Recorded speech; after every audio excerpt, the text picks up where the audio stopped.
Sources tell CBS News there's an increase in immigration arrests at airports across the country because of increased collaboration between ICE and the TSA. So, across America, ICE is ramping up immigration enforcement in a way the communists are very upset about. You see, these people have said for years ICE is out of control and should be abolished, even though they're just enforcing laws passed by Congress. And now that they're doing it at airports where fugitives have no escape and are completely unarmed, the socialist mobs who want to reopen our country's border can't do a thing about it. The Trump administration's immigration crackdown reaching a historic milestone, as sources tell Fox News that ICE made a record 51,000 arrests in July. ICE raids are cruel, they are inhumane, they do nothing to serve in the interests of public safety. ICE has nothing to do with immigration. ICE has nothing to do with the southern border.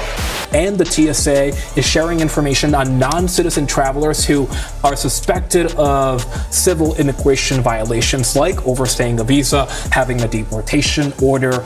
Record number last month, record numbers this month. And remember earlier in this year, we had the shutdown, so it's sort of hard to get the numbers going. But right now we have a lot of agents getting up and running. I think there's 5,000 new deportation officers coming online. These people are dangerous, and frankly, they're lunatics, they're crazy, and we can't let them get into office. Communism is the greatest threat to our country in its history, including even World War I, World War II, Pearl Harbor. What are you doing? Can you believe enforcing our country's laws at the airport is some new thing? And nobody's talking about how these tactics are some of the most efficient ICE has ever come up with. Well, besides the idea of arresting fugitives when they're in the custody of local police, that works even better. But even in a sanctuary like New York, where that's not allowed, criminals and fugitives are in the wrong place when they're in one of our nation's airports. There's only one way in, there's only one way out, and everyone except Johnny Law had to leave their weapons at the door. Plus, at the same time, the masked mobs that have it in for ICE, not only are they non-existent, but to be part of a mob in an airport, you have to identify yourself. And what did we see last summer? We saw hordes of agitators wearing masks, following ICE agents around, slashing their tires, disrupting their operations, freeing fugitives in some cases. Yeah, that's not happening at all at airports. And this has the communists very upset, because how do they make it look like an organic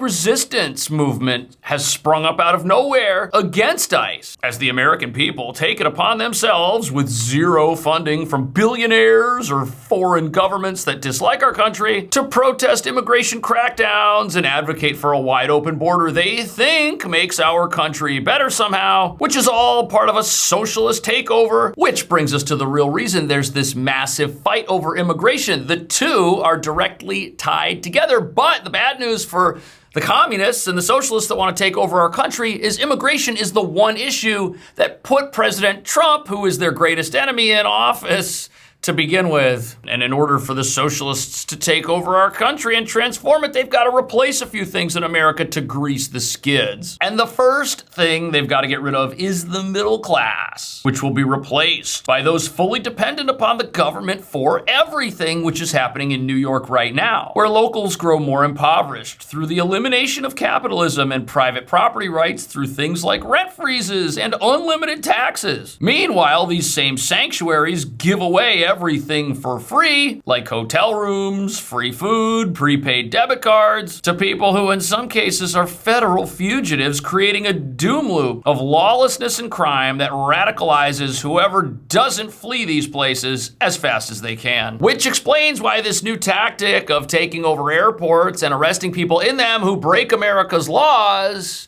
has the communists very confused about what they're gonna do next. Watch. ICE is here! This video is taken by the friend of a Southwest Airlines passenger who was detained by immigration agents while trying to board a flight in Denver. Chantel Alejandra Morales Rojas, who is from Ecuador, was trying to fly back home to Oakland after a weekend looking after her former employees' children.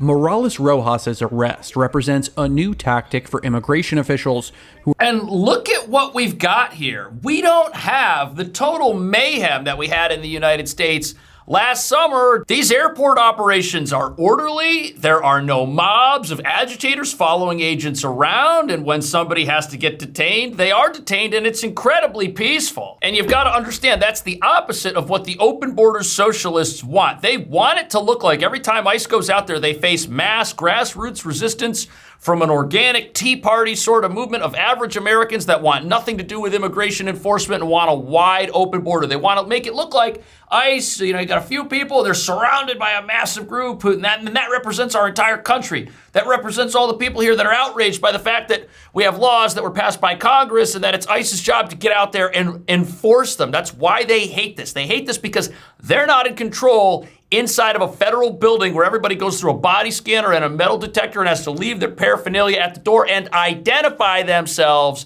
to get inside. But there's more. Look at this. Focused on people with expired visas at airports. In Las Vegas at the Harry Reid International her Airport, visa was expired. Fu Nguyen was grabbed by 2 agents who eventually left after being confronted by bystanders.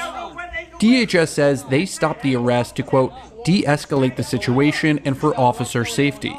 Nguyen, a citizen of Australia who was born in Vietnam, had a 2-year visa that expired in 2015, according to DHS. He was taken into custody the next day at LAX.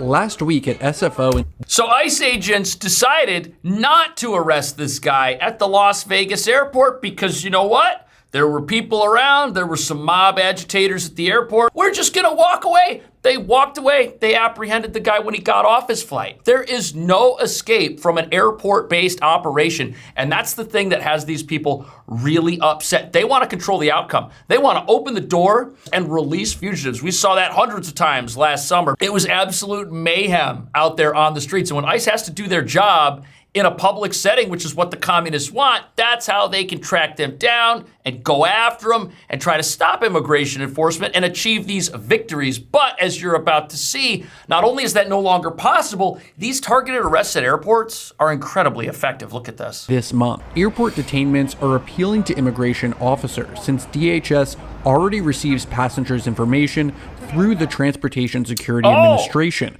and passengers are already scanned for weapons. According to her attorneys, Morales Rojas applied to remain in the U.S. before the au pair exchange program she was on ended, which allows her to stay without a formal immigration status while her case is reviewed. So, what did we hear about ICE from all of the people who want an open border? What were they telling us about ICE? I want to be very clear about the fact that I believe that ICE raids are cruel. They are inhumane. They do nothing to serve in the interests of public safety. So the mayor of New York, the largest sanctuary city in the country, says that he doesn't like the idea of an ICE raid. Well, guess what?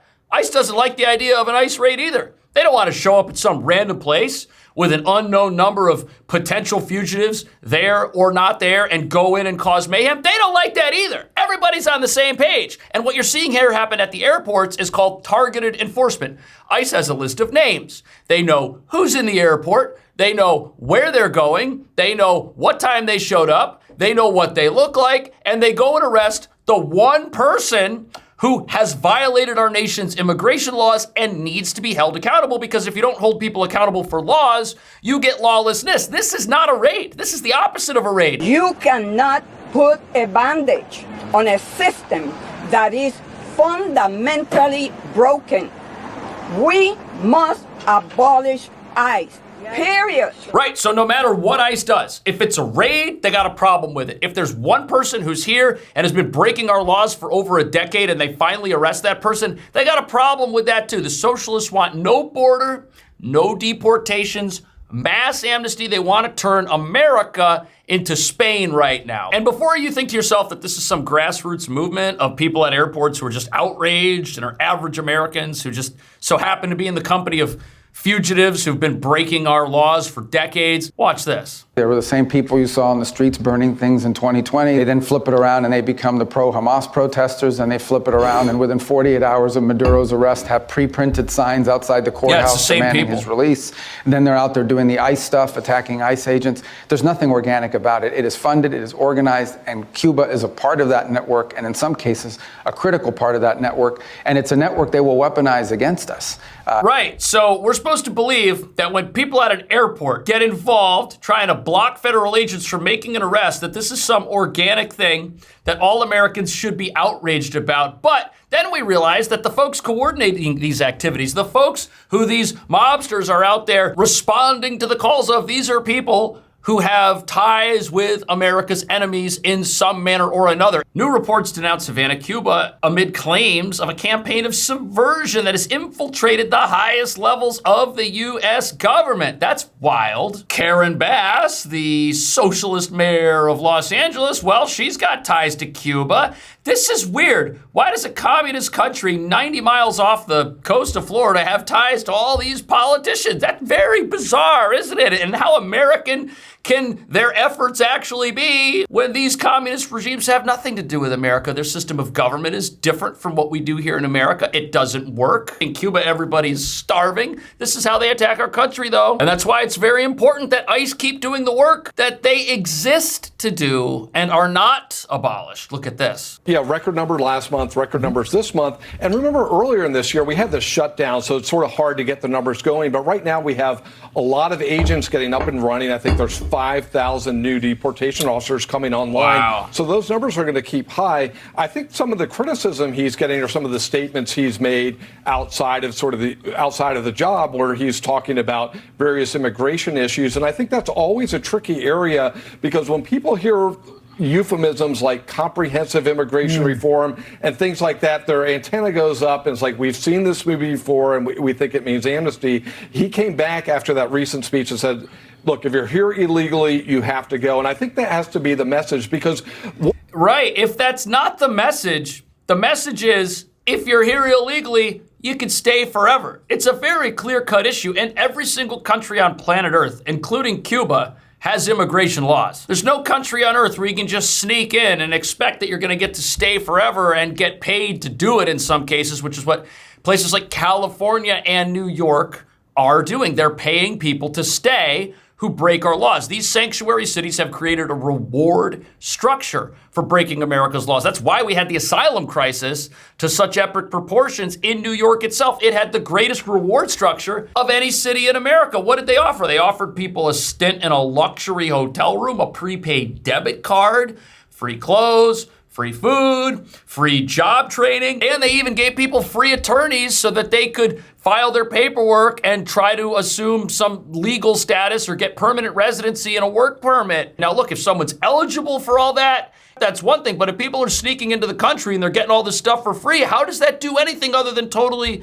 transform the place that this is happening in? How does that do anything other than totally transform a city like New York? One of the most important things they've done, they've gotten 2.2 million people to self-deport. If people get the message that they can stay, they're not going to self-deport. Wow. So those numbers need to be high and also for deterrence of new people coming in, because we do not want a repeat of what went on under Biden or what was just going on in Spain last week. Well, there are people who want to see a repeat of that. And those are the people that want to be running America and want to reopen our borders and want to get rid of ICE and want to go back to 2023 all over again. And here's the thing that's shocking.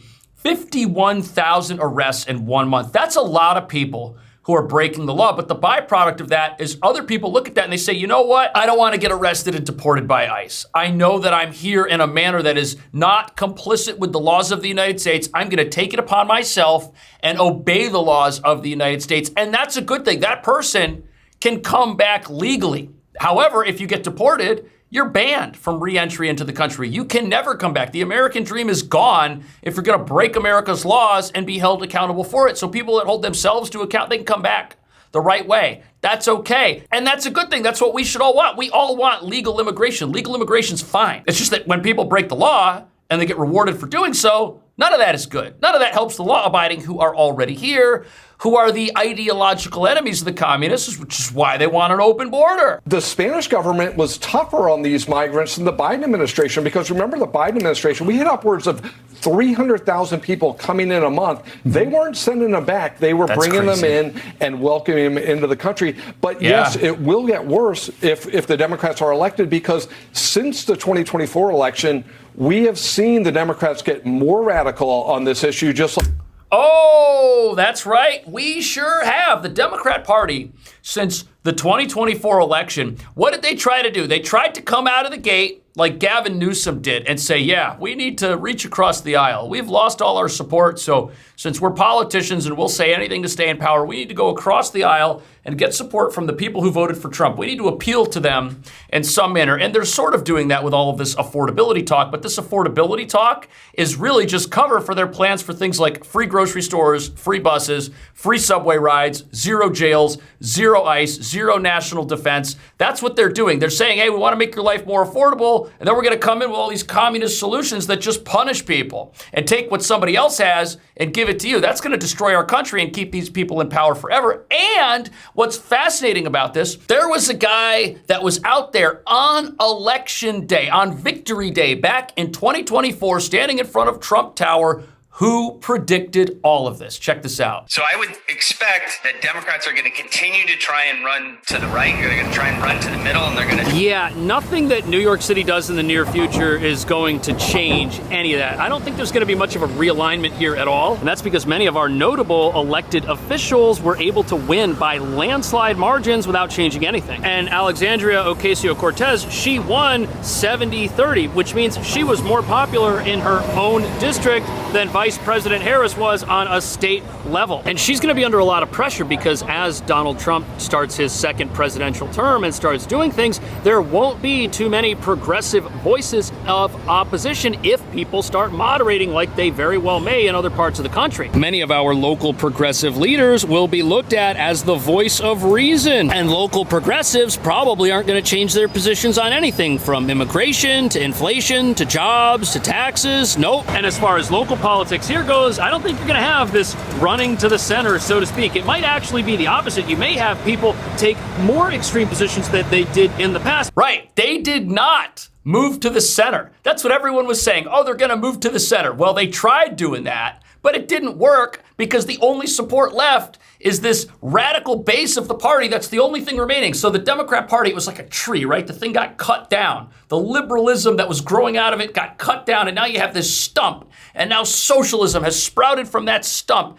And the leaders of the party are who? People like AOC, Mr. Mayor Zoran Mamdani. They're not moving to the center on anything. They're moving further to the left because that's the only support that they had left after the 2024 election. This whole moderate, blue dog Democrat, pro-business Democrat, yeah, that person doesn't exist. And when it does exist, it exists in the form of John Fetterman from Pennsylvania, who's now wearing a suit. That's how out of control things are. He's now wearing a suit. But the fight that the country is in right now is one where the choice could not be clearer. We've got communism on the one hand, and we've got law and order and capitalism on the other hand. And the debate right now is over affordability. Which of these is going to bring us affordability? Well, communism hasn't brought affordability anywhere. And if you want affordability, just enforce the laws in your own country. Start right there. Start by enforcing laws. If you've got people that are living in your city, like let's say New York, for example, who aren't supposed to be in America, and you have an apartment shortage, where are those people living? Are they living in apartments? Could those apartments be rented to the law-abiding if people that weren't in America illegally weren't inhabiting them? Of course they could. So if you want lower housing costs, well,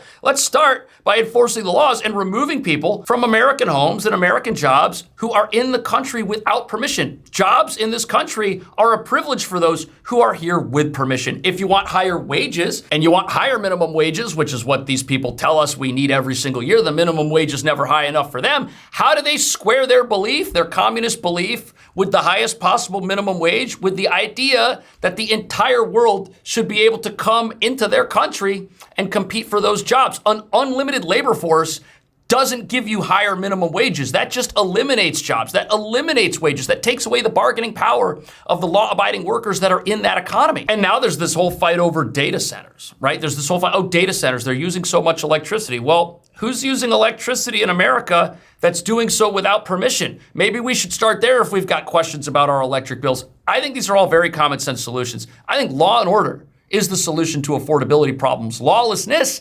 creates unaffordability, skyrockets it. That's what we're seeing. What do you think about that? I'll see you in the next video.